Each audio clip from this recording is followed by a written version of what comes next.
स्तवनम् सुरवन्द्य मुनीन्द्र पराशरजाङ्घ्रियुगाचन पूततनुं सुधियम्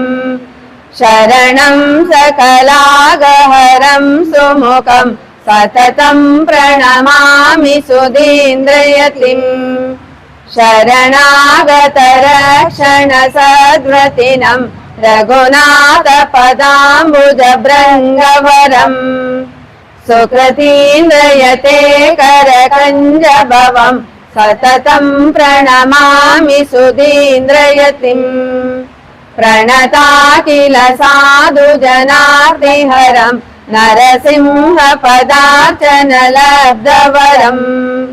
पतितोदरणं करुणाजलधिं सततं प्रणमामि सुधीन्द्रयतिम्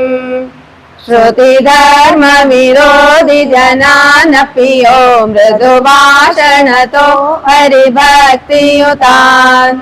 विददाति गुरुस्तमहं परमं सततं प्रणमामि सुधीन्द्रयतिम् सुहृदं स्मितशान्तसुरम्यमुखं विदिताखिल शास्त्रमुदारधियम् धरणीसुरसेवितपादयुगं सततं प्रणमामि सुधीन्द्रयतिम्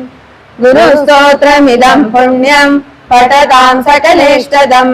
यशस्यं पापशमनं पद्मनाभेन निर्मितम् इति श्री सुधीन्द्रस्तवनं सम्पूर्णम्।